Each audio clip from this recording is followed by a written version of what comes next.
What's up, my friends? So right here, we're gonna take a quick look at making some skin tones because my watercolors, we got 8 colors. Now sometimes you can maybe skate by just using one of these colors plain for a skin tone, but we're usually gonna get better results with a little bit of mixing. So to do that, we need a brush, paint, drawing, palette for mixing paint, paper towel, and water cup. Now, I'm going to start off this first video. We're going to look at some dark skin tones, some skin tones that have lots of melanin in them. Now, you could maybe get away with just using a plain brown. You could do that, but there are better options. So we're going to look first at a very dark skin tone. So we're going to start with some brown. We add water to the color. We load the brush. We move the color to the palette. Now, anytime we make skin tones, or anytime we work with watercolors, we have to keep in mind that we want to work from dark to light, or from light to dark. I said that backwards, my bad. Now with this brown, we're going to add just a little bit of purple. Not a lot. We don't want to turn it purple.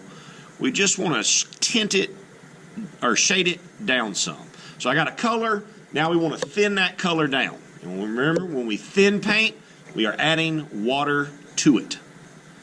Alright, so let's start laying in this light value. Now that might have a little bit of too much purple in it, but it's going to be okay. So we're going to come back and we're going to darken it up a little bit more. So once we start with this, then we're going to come, we're going to add a little bit more brown. A little bit more brown. And then we're going to come and hit some of these shadows. Usually the bottom of the jaw, under the cheek, under the eyes, back side of the head, inside the ear, under the nose, and then here I'm going to say that whole half of the face is in shadow. Alright, so there's our 2 basics. Now what we can do is we can take a little bit of that color, move it over, and we're going to add a little bit of red to it. Because when we blush, we tend to red out a little bit. So we're going to take a little bit of that and put it just on, thin that down a little bit. That's a little bit too fat for what we're doing. Thin it down. Just right there on those cheeks. We're just going to add a little bit of that nice, rosy, blushed out cheeks. Okay?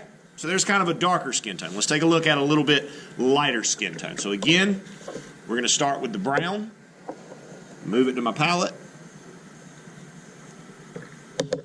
and this time, instead of adding the purple to it, we're going to add a little bit of yellow. Maybe a little bit of yellow. We'll have to see what we end up with. But again, regardless of whether I'm adding a lot of yellow or a little bit of yellow, we still want to make sure that paint is thinned down pretty far. So we want to make sure it's got lots of water in it. Okay, just kind of cover everything with that first layer.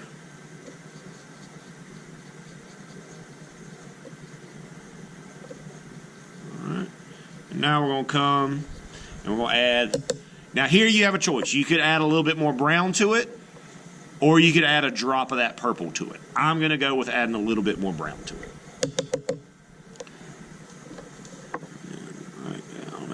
Maybe I will add. I don't like that. Maybe I will add just a drop of that purple for my shadows.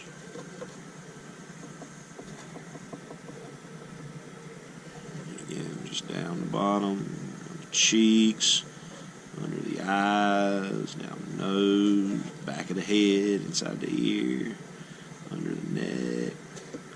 It doesn't have to be perfect. It never has to be perfect. We just want to get it as close as we can. And then again, I'm going to take, same thing, take some of my color, move it over, add a little bit of red.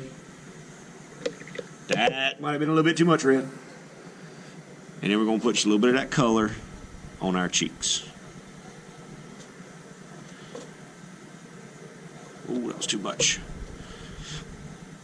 Alright, so there we have 2 examples of mixing skin tones with watercolors. One of a darker skin tone, one of a little bit lighter skin tone.